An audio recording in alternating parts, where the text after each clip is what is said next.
ಇದು ಸೀತಾಮಾತೆಯವ್ರದ್ದು ಮನೆ ದೇವರು ಅಂತಾರೆ. ಇದು ಅಯೋಧ್ಯೆದಾಗೈತಿ. ರಾಮ ಜನ್ಮಭೂಮಿಯಿಂದ 600-700 ಮೀಟ್ರ್ ದೂರದಾಗೈತಿ. ಇದು ಸೀತಾಮಾತೆಯವ್ರ ಮನೆ ದೇವರು.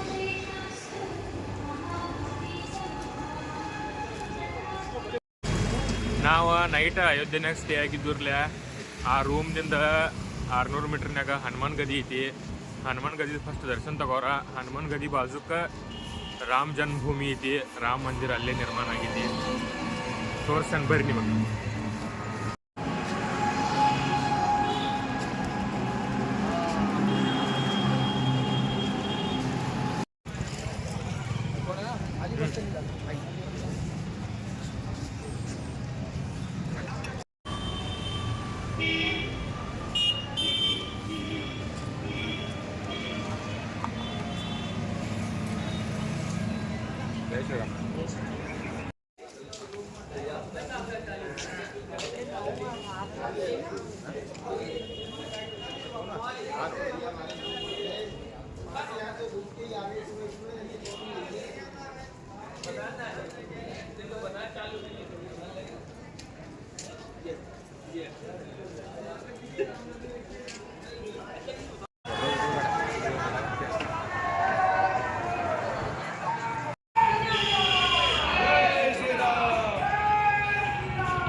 ಮಮ್ಮಿ ಅಣ್ಣ ಇದು ಹನುಮಾನ್ ಗದಿ ರೀ. ಇಲ್ಲೇ ಹನುಮಾನ್ ನಿಲ್ಲಿಸಿದ ಅಂತ ಎಲ್ಲರೂ ನಂಬ್ತಾರೋ. ಹನುಮಾನ್ ದರ್ಶನ ತಗೊಂಡು ಆಮೇಲೆ ರಾಮ ಜನ್ಮಭೂಮಿಗೆ ಹೋಗ್ಬೇಕಂತ ಎಲ್ಲರೂ ಫಸ್ಟ್ ಹನುಮಾನ್ ಗದಿ ಬಂದು ಹನುಮಂತನ ದರ್ಶನ ತಗೊಂಡು ರಾಮ ಜನ್ಮಭೂಮಿಗೆ ಹೋಗ್ತಾರೆ ರೀ. ಇದೇ ಹನುಮಾನ್ ಗದಿ.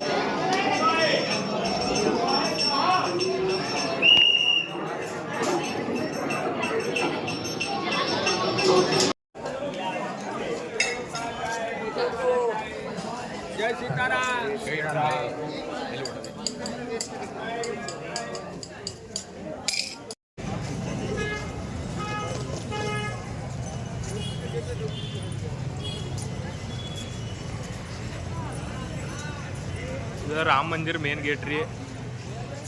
ರಾಮ ಮಂದಿರಕ್ಕೆ ಎಂಟ್ರಿ ಆಗಿದ್ದೀವಿ ನಾವು ಈಗ. ಇನ್ನೂ ಭಾಳ ಕೆಲಸ ನಡೆದೈತಿ. ಫುಲ್ಲು ದೊಡ್ಡದು ಗುಡಿ ಅದ.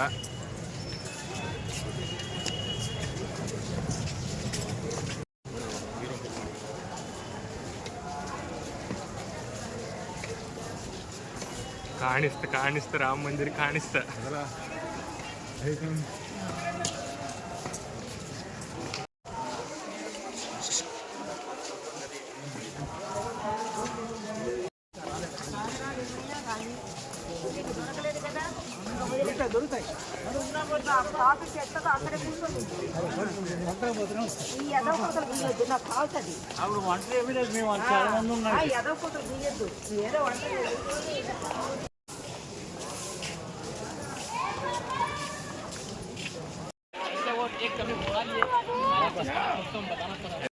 ರಾಮ ಮಂದಿರ ಇದು ರಾಮ ಮಂದಿರ. ನಮ್ಮ ಮೊಬೈಲ ಮತ್ತು ಬ್ಯಾಗ್ಗಳ್ನ ಇಡಾಕ ಸೇಫ್ಟಿ ಲಾಕರ್ಗಳು ಇದಾವ್ರಿ. ಇಲ್ಲಿ ಸೇಫ್ಟಿ ಲಾಕರ್ಗಳು ಇಡಾಕ ಹಿಂಗೆ ಮಾಡಿದರು. ಇಲ್ಲೆಲ್ಲ ಹೋಗಿ ಸೇಫ್ಟಿ ಲಾಕರ್ನಾಗ ನಮ್ಮ ಬ್ಯಾಗ ಮೊಬೈಲ್ ಇಡಬೇಕು. ರಾಮ ಮಂದಿರ ಗರ್ಭಗುಡಿಯಿಂದ ಡೈರೆಕ್ಟ್ ಎಕ್ಸಿಟ್ ಇದೆ. ಎಕ್ಸಿಟ್ನಿಂದ ಹೊರಗೆ ಹೋಗತ್ತೇವೆ ನಾವು. ಇಲ್ಲೇ ಮೊಬೈಲ್ ಕಲೆಕ್ಟ್ ಮಾಡ್ಕೋಬೇಕು. ರಾಮ ಮಂದಿರ ಐತಿ. ಇಲ್ಲಿ ಮೊಬೈಲ್ ಇಡಾಕ ಹಚ್ಚಿರು. ಮೊಬೈಲ್ 100 ಮೀಟರ್ ದೂರ ಇತ್ತು. ಅದಕ್ಕೆ ಒಳಗಿನ ವಿಡಿಯೋ ಏನು ಮಾಡಿಲ್ಲ. ಇದ್ರ ಹಿಂದೆ ರಾಮ ಮಂದಿರ ಐತಿ. ಇನ್ನು ಕಟ್ಟಡ ಪೂರ್ಣ ಆಗಕ್ಕ 2 ವರ್ಷ ಬೇಕಾಗ್ತೈತಿ.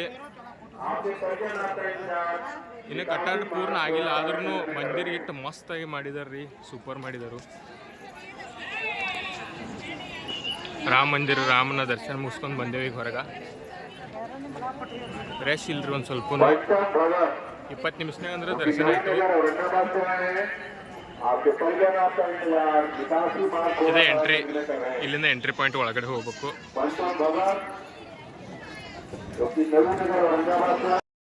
ಇದು ಕನಕ ಭವನ್ ರೀ. ಸೀತಾಮಾತೆಯವರನ್ನು ಪ್ರಭು ಶ್ರೀರಾಮ್ ಅವರು ಮದುವೆ ಆದ್ಮೇಲೆ ಅವರಿಗೋಸ್ಕರ ಮಾತೆ ಕೈಕೇಯಿ ಅವರು ವಿಶ್ವಕರ್ಮರಿಂದ ಈ ಮಹಲನ್ನು ನಿರ್ಮಾಣ ಮಾಡಿರ್ತಾರೆ. ಸೀತಾಮಾತೆ ಮತ್ತು ಪ್ರಭು ಶ್ರೀರಾಮ್ ಅವರು ಈ ಮಹಲ್ನಾಗ ಇದ್ರಂತ ಹೇಳ್ತಾರೆ ರೀ. ಈ ಕನಕ ಭವನನ್ನು ರಾಜ ವಿಕ್ರಮಾದಿತ್ಯ ಜೀರ್ಣೋದ್ಧಾರ ಮಾಡಿದನ್ರಿ. ಅಂದರೆ ಈ ಥರ ರೆಡಿ ಮಾಡಿದ್ದ ವಿಕ್ರಮಾದಿತ್ಯ.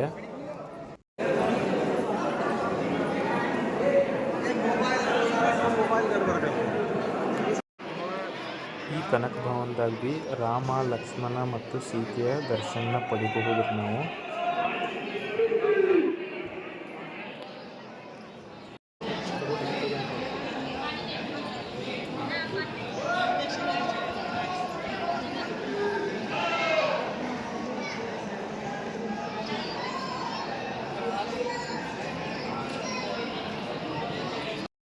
ಅಯೋಧ್ಯೆ ಸರಯೂ ನದಿ ದಡದ ಮೇಲೆ ಐತ್ರಿ. ಕನಕ ಭವನ ನೋಡ್ಕೊಂಡು ನಾವು ಸರಯೂ ನದಿಯನ್ನು ನೋಡ್ಬೇಕಂತ ಹೋಗಕತ್ತೇವು.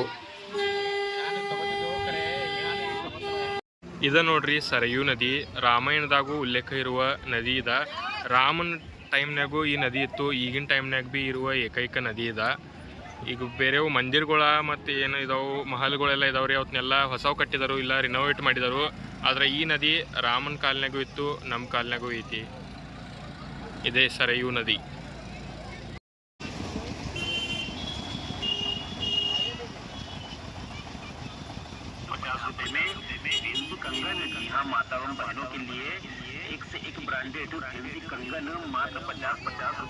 ಅಯೋಧ್ಯೆ ಇದನ್ನ ಬಿಟ್ಟು ಹೋಗಕ್ಕೆ ಮನಸ್ಸಿಲ್ಲಾಗಿತ್ತು. ಅಷ್ಟು ನೆಮ್ಮದಿ ಫೀಲ್ ಆಗತ್ತಿತ್ತು ನಮಗಲ್ಲಿ.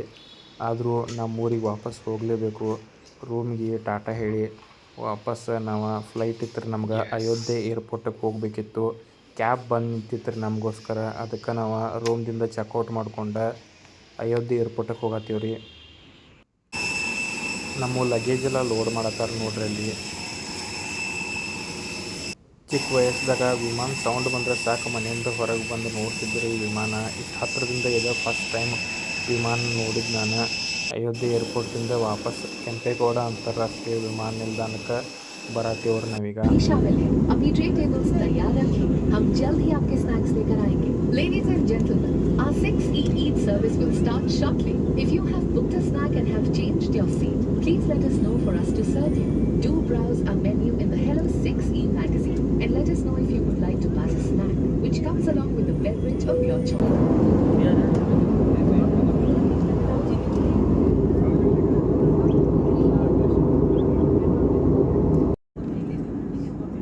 ಕಾಪಿರೈಟ್ ಪ್ರಾಬ್ಲಮ್ ಭಾಳ ಆಗಕತ್ತೈತಿ ರೀ. ಅದಕ್ಕೆ ಕಂಟಿನ್ಯೂಸ್ ಆಗಿ ವಿಡಿಯೋ ಮಾಡೋಕ್ಕೆ ಮನಸ್ಸು ಬರುವತ್ತಾಗೈತಿ. ಯಾವುದಾದ್ರೂ ಸ್ಮಾಲ್ ಮ್ಯೂಸಿಕ್ ಹಾಕಿದ್ರೂ ಅದ್ರ ಮೇಲೆ ಕಾಪಿರೈಟ್ ಹಾಕತ್ತಾರೆ. ಅದಕ್ಕೆ ವಿಡಿಯೋಸ್ ಮಾಡೋದು ಕಡಿಮೆ ಮಾಡಿಬಿಟ್ಟೆನು. ಕೆಂಪೇಗೌಡ ಅಂತಾರಾಷ್ಟ್ರೀಯ ವಿಮಾನ ನಿಲ್ದಾಣ ಬೆಂಗಳೂರಿಗೆ ಬಂದು ತಲುಪಿದ್ರು ನಾವು. ಈ ವಿಡಿಯೋ ಮಾಡಿ ತುಂಬಾ ದಿನ ಆಯ್ತು ರೀ, ಭಾಳ ತಿಂಗಳುಗಳಾಯಿತು. ಆದರೆ ಅಪ್ಲೋಡ್ ಮಾಡೋಕ್ಕೆ ಟೈಮ್ ಇಲ್ಲಾಗಿತ್ತು. ಅದಕ್ಕೆ ಇದನ್ನು ವಿಡಿಯೋ ಅಪ್ಲೋಡ್ ಮಾಡಕತ್ತೀನೋ. ಇನ್ನು ಕಂಟಿನ್ಯೂಸ್ ಆಗಿ ವಿಡಿಯೋಸ್ ಬರ್ತಾವೆ, ಹಿಸ್ಟ್ರಿ ರಿಲೇಟೆಡ್, ಜಿಯೋಗ್ರಫಿ ರಿಲೇಟೆಡ್ ಎಲ್ಲ ವಿಡಿಯೋಸ್ ಮಾಡಬೇಕಂತ ಪ್ಲ್ಯಾನಿಂಗ್ ಮಾಡ್ಕೊಂಡೇನು. ಇದೇ ತರಹದ ಹೆಚ್ಚಿನ ವಿಡಿಯೋಗಳಿಗಾಗಿ UK All In One YouTube ಚಾನಲನ್ನು ಸಬ್ಸ್ಕ್ರೈಬ್ ಮಾಡ್ಕೊಳ್ರಿ. ಪಕ್ಕದಲ್ಲೇ ಕಾಣೋ ಬೆಲ್ ಬಟನನ್ನು ಒತ್ತಿರಿ. ನಾನು ನೆಕ್ಸ್ಟ್ ವಿಡಿಯೋ ಮಾಡಿದಾಗ ಫಸ್ಟ್ ನೋಟಿಫಿಕೇಷನ್ ನಿಮಗೆ ಬರ್ತೈತ್ರಿ. ಕಂಟಿನ್ಯೂಸ್ ಆಗಿ ವಿಡಿಯೋ ಇನ್ನು ಮುಂದೆ ಬರ್ತಾ ಇರ್ತಾವೆ. ಹಿಂಗೆ ಸಪೋರ್ಟ್ ಮಾಡಿರಿ. Thank you.